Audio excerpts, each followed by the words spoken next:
All right, so call to order for the Economic Development Commission meeting for Wednesday, September 22nd. The first item on the agenda is review the EDC annual report. So I sent it out as a draft a few days ago. We've gotten a lot of interesting feedback and we've made multiple iterations to it already. So I'm not sure exactly what number of draft this is, but Maria sent it out, I believe, around 4:45. So that's the latest one we're working from. And what I'd like to do is just quickly go through it with you all and get your input as to edits, changes, clarifications, things that we need to make this more complete. So the agenda is the same as it's been for the other two meetings. Just quickly review our mission and team members, review the role of the EDC and economic development in Simsbury, review the existing work stream projects and team assignments, review our accomplishments to date, discuss ideas and plans for the next 6 to 12 months, and then open up for Q&A with the Board of Selectmen at that time. Just quickly on the next slide, the economic development mission that is stated. No changes. Do you want it up on the screen? I can share it. That'd be great if you could.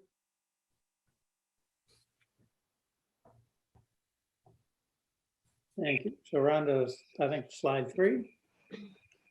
Okay, so so listen to the team members here and try to capture everybody's roles and responsibilities. What, more importantly, what particular commission you may be a liaison to. Any changes to this? Does this accurately reflect everybody's understanding? So I'll take it as a consensus. And then down below are all the staff members, ex officio members, and community partners, which I sincerely appreciate everyone's involvement in this commission to date. So hopefully we capture everybody there. Okay, Tom, next slide. Just a quick reminder to when we present this to the board, this is the EDC ordinance was adopted in August of 2018. We're in our 3rd year now of implementing their vision at that point in time. We are required to report annually to the Board of Selectmen on its activities, August 31st, so we're meeting that requirement. We take direction from the Board of Selectmen, and they provide goals to the EDC annually on or before November 30th, and it's our responsibility to report back to them on an annual basis. And the Board of Selectmen adopts the annual work plan for the EDC in November with EDC feedback. So to date, we've had a number of different work streams, but the ones that we've been working on have been business incentives, business outreach, to marketing, and supporting entrepreneurs. So next slide, Tom. Do a quick update, kind of a summary on all of those. The business incentive work, we've completed the research and the documentation. We've provided multiple changes to the policy, if you will, and I think we presented that to the board, and it was finally adopted by the Board of Selectmen back in February 2021, so we consider that project complete. The marketing program, it's really a marketing refresh of the brand, but the materials will be used by the tourism, real estate, and the business recruitment purposes. And Sarah Nielsen owns that and is running with that with support from Brooke and Charmaine. And we've completed, so the consultants that we've hired have completed the initial work, and they presented the materials back to the board on August the 9th. And so we are continuing to work on that, and we'll be providing updates to the marketing material as we go forward. The business outreach, we've conducted a number of different business outreach. We tried it we segmented it based on tax revenues and therefore importance to the towns. Myself, Charmaine, and Tom have been working on that with help from Maria and Melissa, obviously Mike and Tom. This work's been kind of ongoing. We've been conducting visits virtually due to the pandemic. Last year we were asked to work with the long-term recovery program by the state on both businesses and nonprofits. Obviously, the work that Sarah's done with the Main Street and Morgan with the Chamber, they were taking good care of the businesses and making sure their needs are being met. So we reached out to nonprofits and the private schools in town, as well as the faith-based organizations. And that was last year. This year, we did a follow-up with them just to say, hey, it's a year gone by, how have you all done? And we'll talk about some of that as, and we'll slide on that going forward. But also on the business outreach, we've run a shadow program for development projects that Tom Earl's been, and Peter are working on with Mike, and that project's ongoing. Tom's been, will be shadowing the Arbors Cove project, the new development that Chris Nelson's working on there on Iron Horse. We've been looking for different ways in the business outreach of doing it, and we'll talk about some of the creative ways we've come up with some ideas on that going forward, so we'll talk about that as well. Also on the business outreach, we've done feedback on the wayfinding signage needs, but that's a project that we're still waiting for funding for. It's been pushed out to 2022.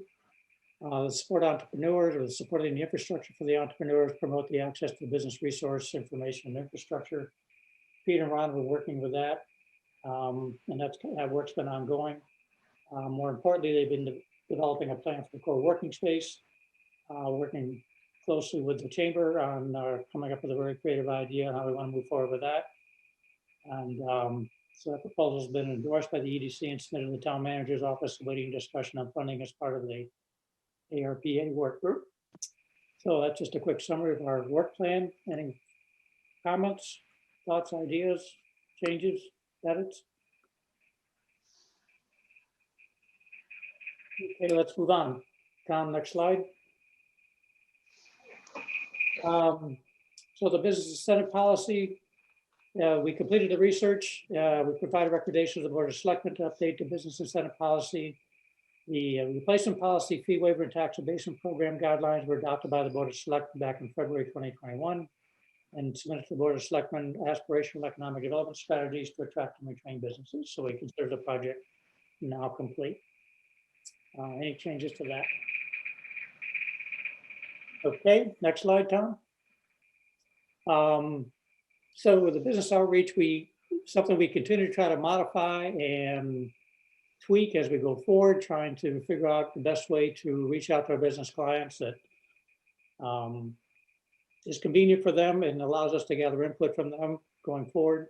We have reached out over the past year. We've talked to Mitchell Auto, Donna Nobel, Landworks Development, Chris Nelson's group, EBAD, McLean. We've had a couple of different calls with them over the past year. Cureleaf, we did back in January 2020, but again in May of 2021. And then we just recently talked to the Andrea family back here in September. The purpose of these meetings really is to make sure we connect with these people, make sure we understand any issues or the concerns that they may have with the town, as well as to continue to start to build a strong relationship between the executives of these firms with the town management. And I think to date it's gone very well. We've got a lot of good input from these folks, and in a number of calls we've uncovered issues that required things we could do immediately with them. For example, with McLean, it was a very good example where the executive, they run the Meals on Wheels program, and they've always counted on the town to provide them support, and was disappointed that we did not provide them with the funding this year.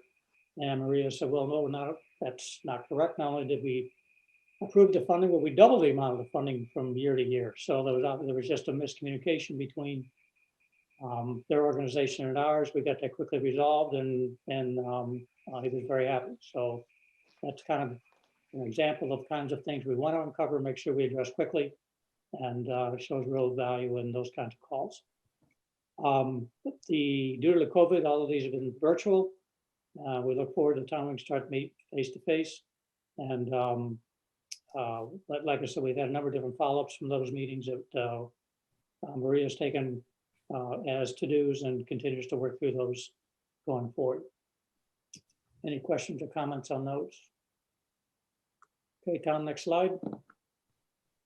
So this is just some follow-up interviews that we did coming out of the work that we did in 2020, talking to our nonprofits, our private schools, as well as our churches, to see how well they were handling the pandemic, how they were coming out of the pandemic, any changes they need to make, and how they're kind of looking going forward. We talked about a little bit this before our last meeting with the social services programs. Within the Department of Social Services within Simsbury, they had twice the demand for services than they normally do.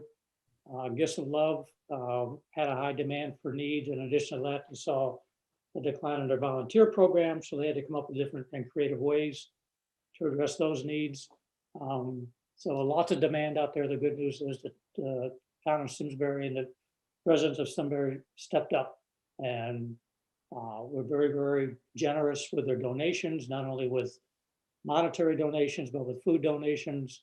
And we were able to meet the demands of those in need here within the community.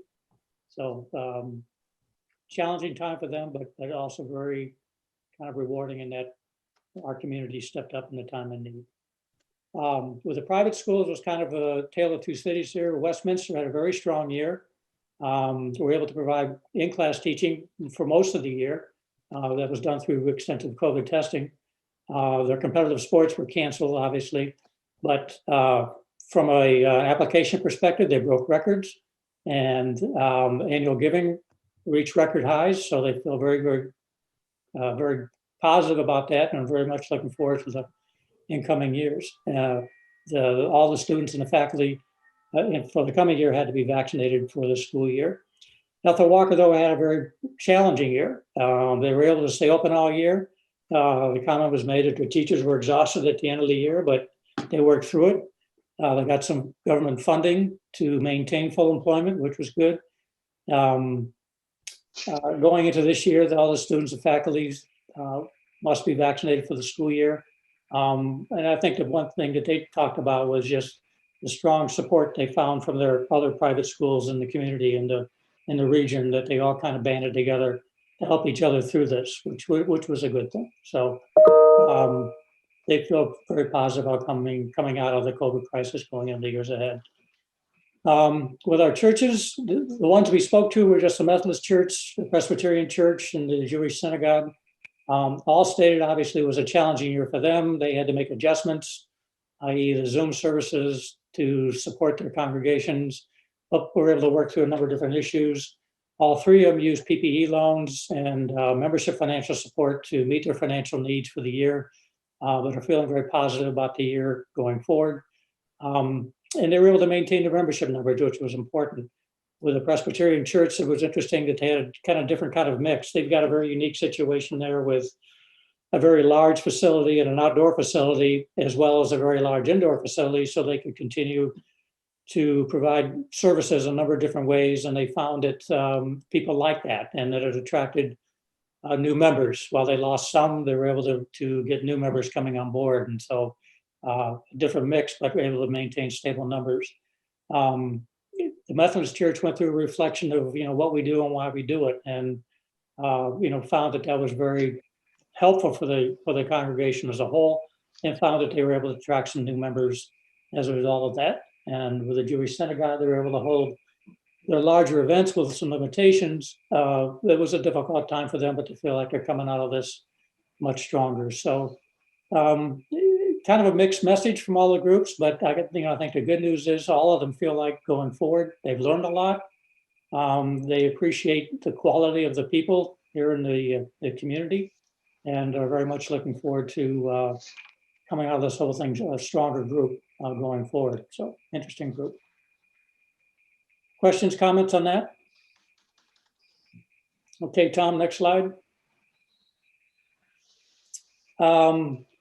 So on the marketing side, this is obviously a very important effort for us, not only for 2021, but we're going forward.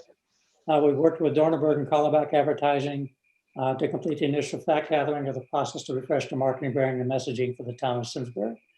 The Main Street Partnership Program owns this, but obviously the town has the rights to all of the output. And so Sarah's been leading this, with Brooke and Charmaine and Noah have attended all the work group sessions and providing excellent support. The goal of the initiative is to grow the interest and awareness of Simsbury as an attractive place to visit, live, work, and own a business. And some interesting key findings that were presented to the board back on August 9th was that, people appreciate Simsbury for, a number of different characteristics. Those being things like small town vibe, the beauty, the public schools, the outdoor activities, the safety. A very, very positive set of findings coming out of their interviews and such. And the residents and visitors are able to take advantage of the investments already made by the town, things like the hiking trails, the bike trail, Simsbury Farms, the flower bridge, the library, the Simsbury Performing Arts Center. So these are investments that the town have made, and even though people sometimes complain about the taxes, at the end of the day, they can look back and say, you know what, we're getting a lot for a return on that investment. And there really is a lot of good things about Simsbury, and the quality of life here is very, very good, and I think people appreciate it. So a very positive message. The next steps coming out of this is to build the marketing materials and the messaging to support not only the retailers, but the town hall and tourism. When we build out our website and our marketing materials and brochures, what have you, the hope is we'll have a consistent look and feel across all of those platforms. And we did meet with the Spirit team to determine if the synergies between our marketing project and EDC project can be achieved. So that's something we'll continue to work with them going forward. As it relates to the marketing of Simsbury. So questions or comments on that? Okay, Tom, next slide. Supporting entrepreneurs. The crisis has created the opportunity to work with local businesses, the Chamber and the Library Business Resource Center to develop a town approach to the co-working space. Obviously, Morgan from the Chamber, working with Peter and Ron and Andrew from the Library Business Resource Manager. I think an excellent work, the synergistic work that's gone on to help not only define what we want from co-working space, but also how do we work together to come up with an attractive plan going forward. And so the proposal of working jointly with the Chamber to create a website that can be developed that will promote available office space in Simsbury for co-working is a very exciting one. And the concept is through proper promotion, the potential buyers will be able to view and negotiate for space with a suitable property owner sellers. So all we're trying to do is facilitate the opportunities for buyers and sellers to come together. Whatever happens after that is really up between them. We believe there's a need for the co-working. Clearly, the people that own the office space have available space. They're interested in leasing out any way that they can. So we think it's a win-win for everybody. So we're very excited about what this potential might turn out to be going forward. But in addition, we want to partner with the Chamber to update doing business in Simsbury, the development guide, and potentially a tourism map with local attractions that can be updated annually, and make sure that's out there on the website as well. So have this website be more than just for the co-working. We can leverage it for other promotional activities as well going forward. So questions, comments on that? Have we stated this accurately as far as what the plans are? Yes. Yep. Good. Thank you. All right. Next slide, Tom. Other efforts we've been involved with. I was asked to participate with the RFQ for the new restaurant at the golf course to help draft the RFP. That was a fun little project, and ultimately led to a selection of what we believe is an excellent partner for the golf course for the next 5 years. And for those who spend a lot of time at Simsbury Farms like myself, we're very, very excited about what that potential will be, what the opportunity will be going forward. Ron was involved in a short-term runner work group. We've also participated with the committee members in the Chamber Government Affairs Committee to help line up speakers. Mike Glidden spoke on the development update back in March. Maria spoke in April about the budget updates and the increases of taxes and the rationale behind all of that. We had Steve Antonio in to provide both an education and an update around the work that the Design Review Board is doing. Dave Ryan from the Zoning Commission, again, provided an educational update and discussion back in July that was very well attended. And we've also lined up Sarah as a speaker in the November timeframe to talk about the marketing refresh update and any new updates from that work effort at that particular point in time. So delighted to be able, this is something Morgan and David Richmond came to us with, asked for our help, asked for the town's help. Very happy to accommodate them. I think it's made that particular meeting much more meaningful for the business people that participate. And it also provides an excellent way for us as town members to get feedback from the business on issues and concerns that they are having right away. So it's a win-win for both of us. And Tom has been following the development project, as I mentioned earlier, the Barber's Cove project, the Chris Nelson development down there in Iron Horse, which, by the way, that was the discussion we had yesterday at our government affairs meeting. And it was, I thought, an excellent presentation. I think it was very well received. So happy he's able to do that. Okay, last slide, I believe, Tom. New opportunities we're working on for the years coming forward. So one of the questions we have is when we just started working with the Spirit Council. And so, we think there might be some good opportunities coming out of that we can work with. Not sure what those might be, but we're very excited to be working with them and look forward to helping them move forward and be an effective council going forward in 2022. How can we help with the affordable housing planning? This obviously has been generating a lot of interest in town. That's one of the work groups within the Spirit Council. Maybe that's something we get involved with. How can we continue to identify creative ways to interact with our business leaders to maintain a communication with the town hall? The tweaking of the business outreach approach that we're taking.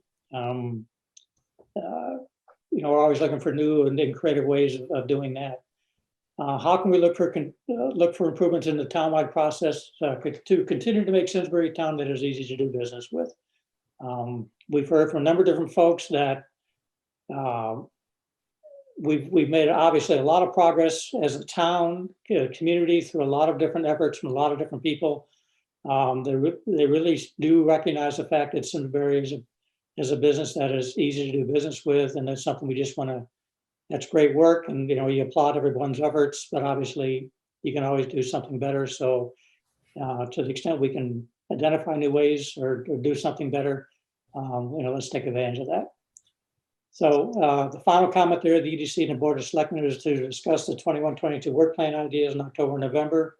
And we look forward to their feedback at that time. So that's it. Questions or comments from anybody in the group? Any glaring mistakes? Any omissions? Any edits? Hey, Bob, let's share them with the library. I don't know if when you talk about initiatives with the Spirit Council, the library actually has a really strong relationship with them. So as far as using meeting space and Zoom and that, so just throwing that out there. I'm sorry, I didn't quite catch all that. You have a strong relationship with who? Yeah, the library has a strong relationship with the Spirit Council. Oh, okay, great. So we've been very supportive of their efforts. Great, thank you. Anybody else?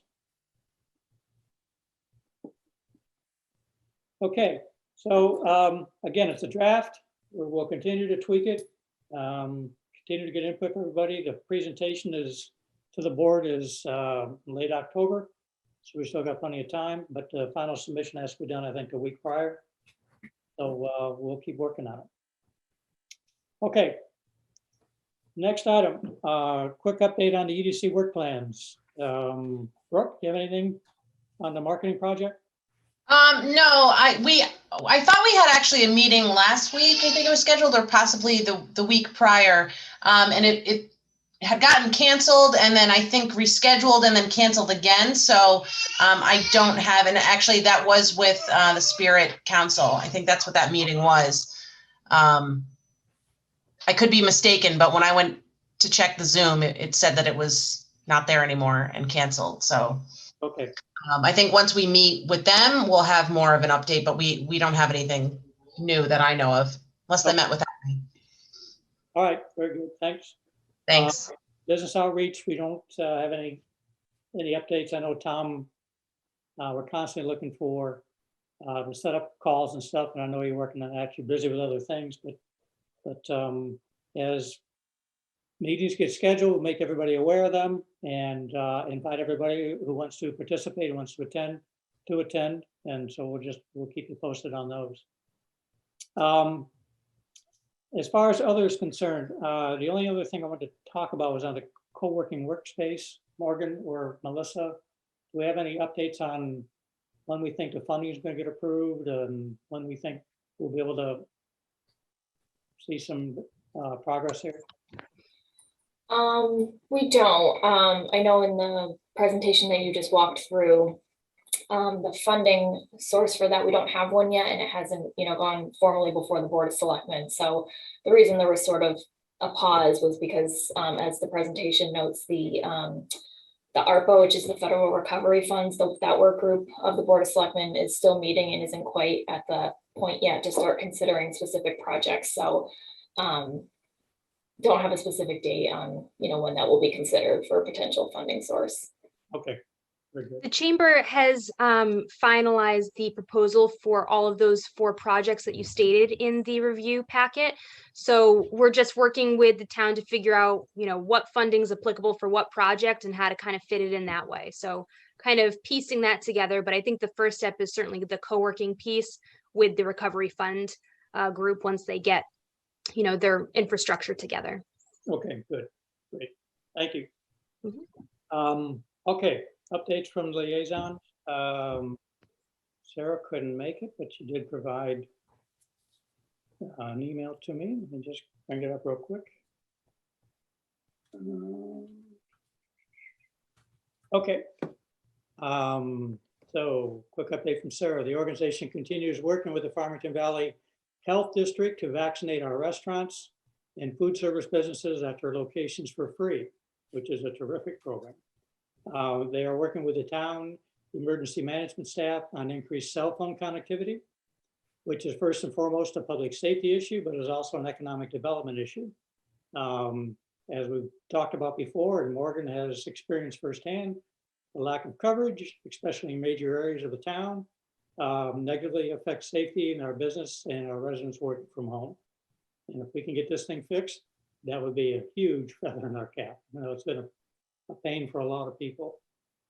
The 350th anniversary committee is finally wrapping up with a free movie this Saturday at the Performing Arts Center. Many people, including myself, have been working on this committee for almost 3 years. And then finally, the Tractor Supply, Barber Cove, and the rehabilitation of Andy's Plaza, all projects Sarah and Mike Glidden have been working on for some time, are underway, as well as the 45,000 square foot expansion of Curaleaf, which was just approved on Monday night. I don't know if anybody's had a chance to drive down Route 10 at the north end of town, but the bowling alley is totally demolished and the Tractor Supply folks are getting ready to build up in there. So something to see. Okay, questions or comments on that? Morgan, an update from the chamber? Sure, thank you. So we've been very busy at the chamber. We're trying to get our members in front of, the community, potential customers, new people to build relationships with. So we're trying to give them as many opportunities as possible. So we just had our Health Expo, which was in collaboration with the September Feast event over at the Simsbury Meadows Performing Arts Center. And I think it went really, really well. That event was Friday and Saturday, September 10th and 11th. The Health Expo was just on the Friday, on the 10th, and we had about 26 vendors there. And then there were, multiple other organizations that had collaborated for that event. So it was really nice because people could come in and check out the Health Expo and then go over to the arts and crafts section.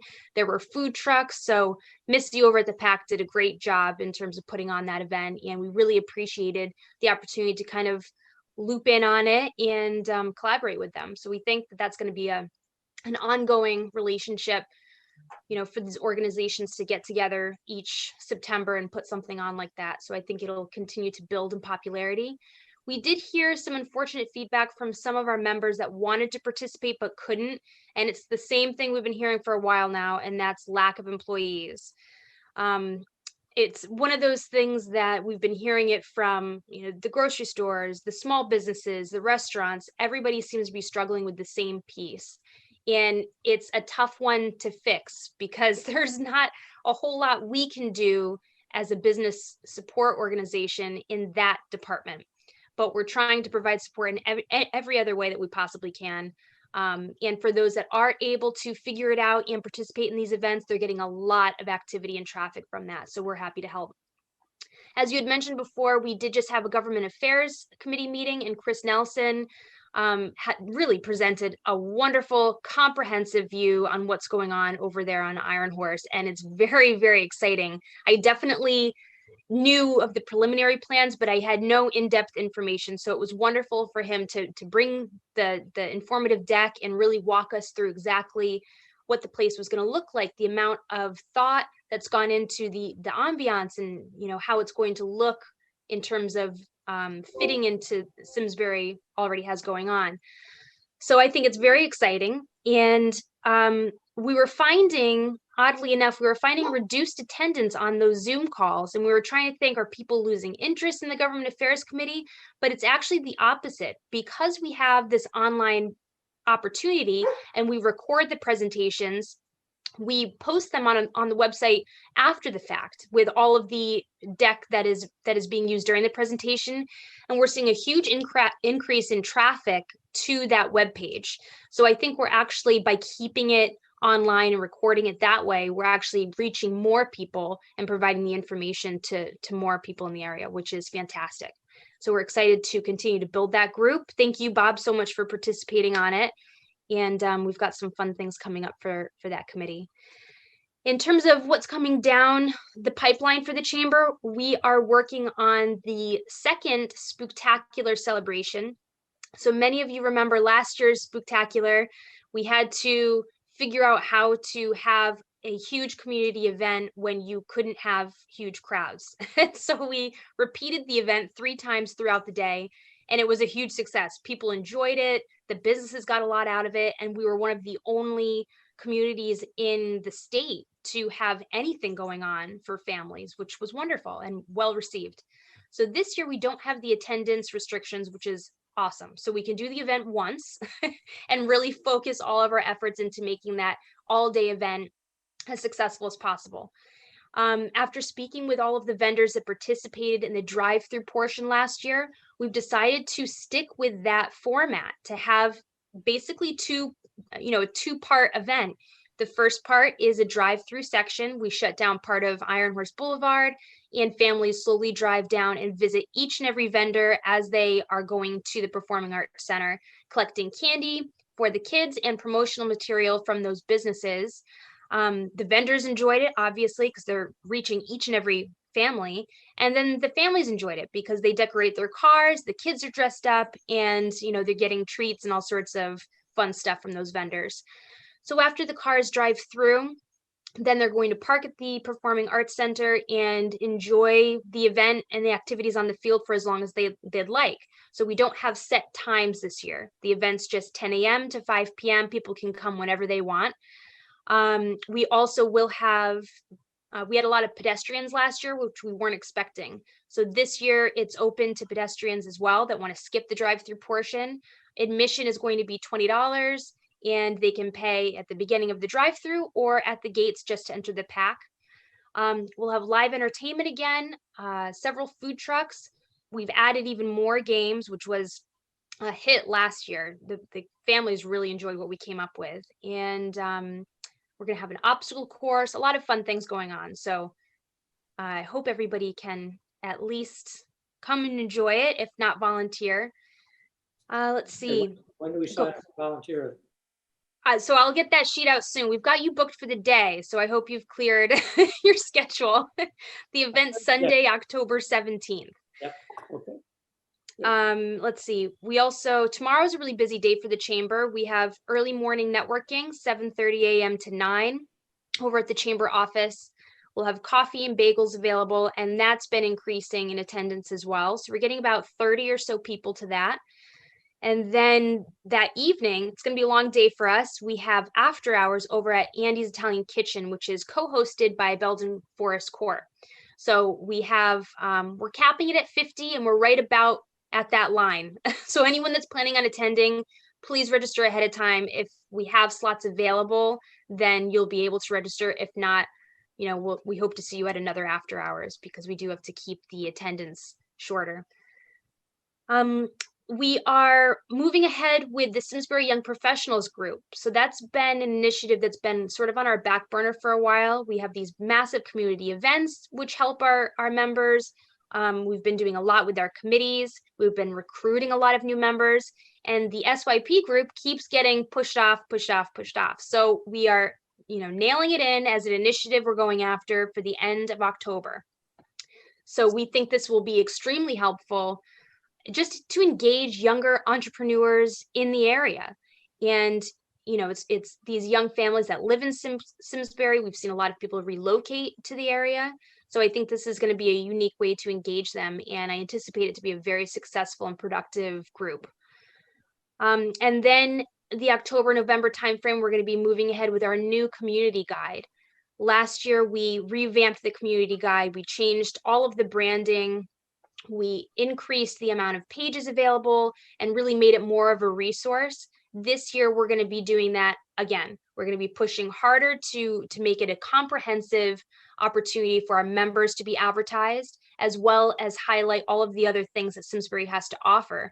So we will be, reaching out to Sarah and to Andrew, making sure that those organizations are equally represented in the guide, so that when people come to the visitor center, they can grab the new marketing tourist material for Simsbury. They can grab the Chamber Community Guide, which has a lot of the business information and other things to do.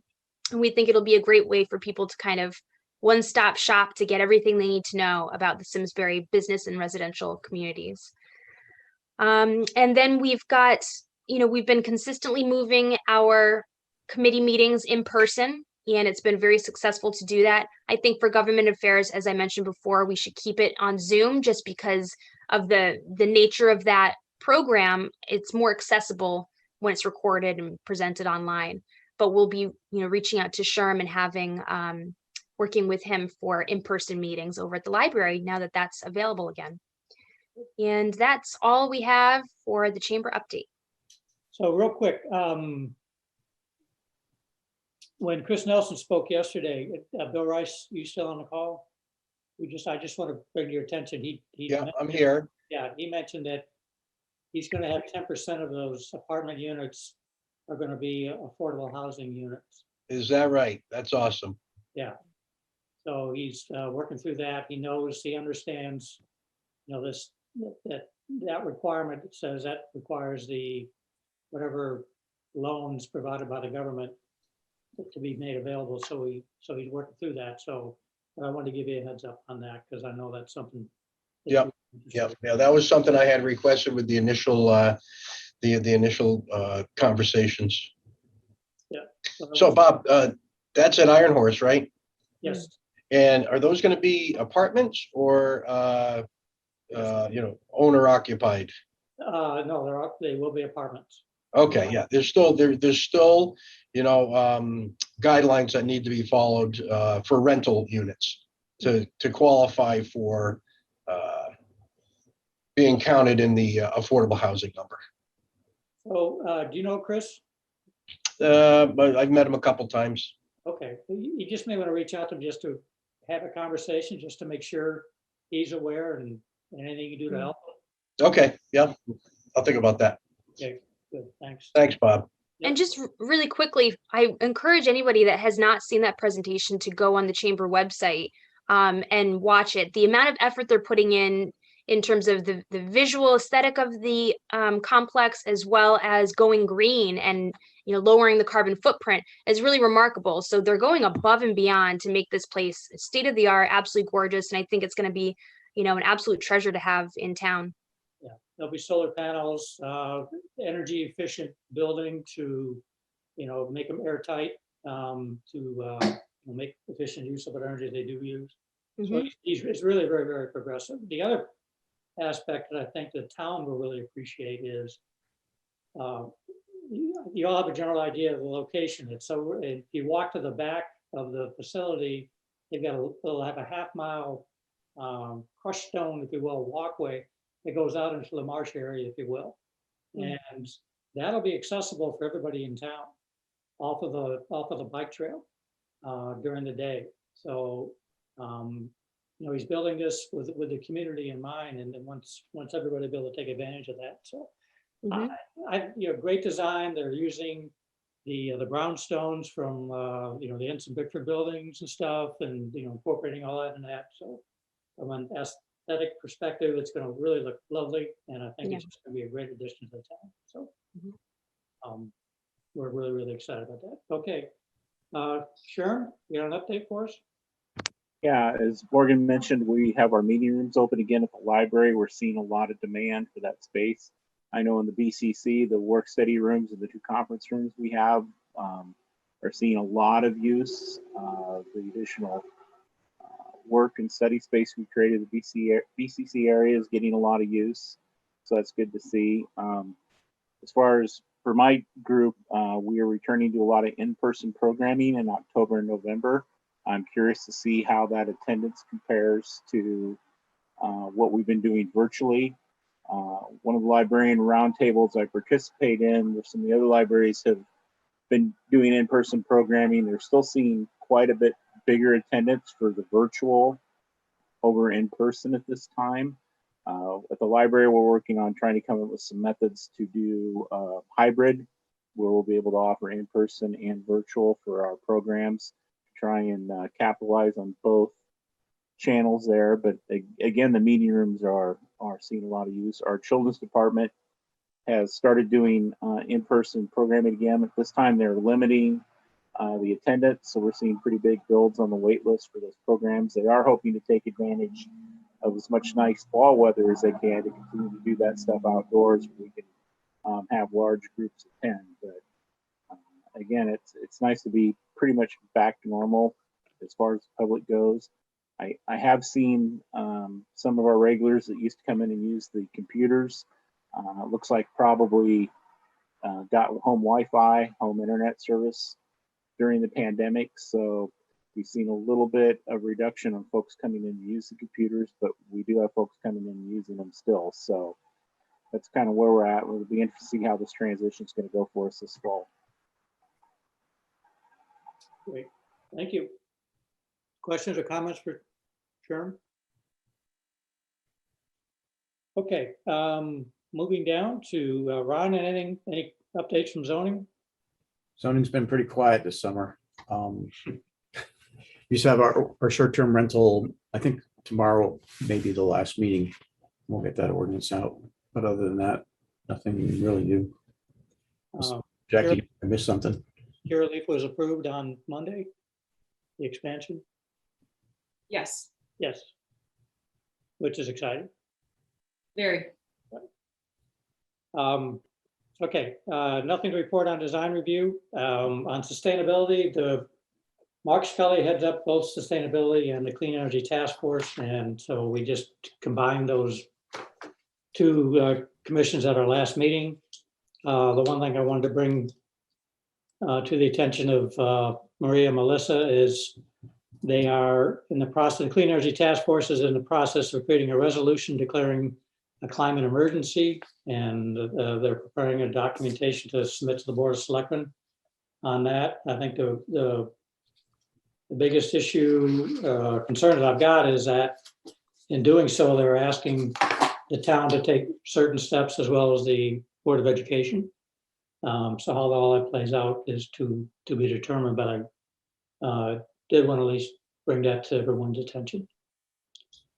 On the Spirit Council, Tom Earl has agreed to be the liaison, which I really appreciate. He did attend the first meeting. Obviously, it's a big committee, big group, and we're kind of trying to figure out where we best fit within that commission. he mentions he could either be assigned to the Affordable Housing Subcommittee or the Spirit Data Collection and Analysis Subcommittee. He feels like those are the two ones that are appropriate, both for him and for the EDC. So we'll see how that works out over time.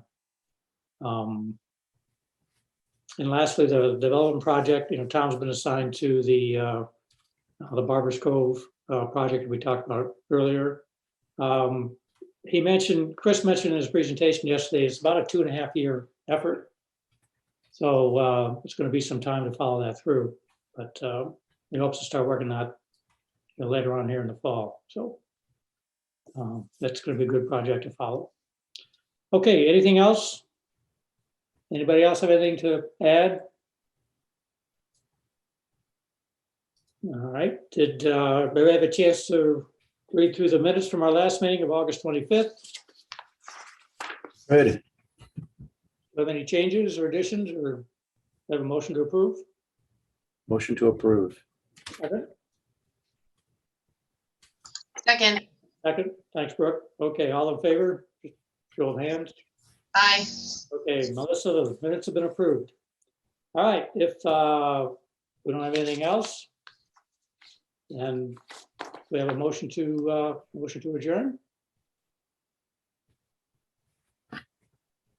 Oh, go ahead, Ron, we'll let you. Okay, motion to adjourn.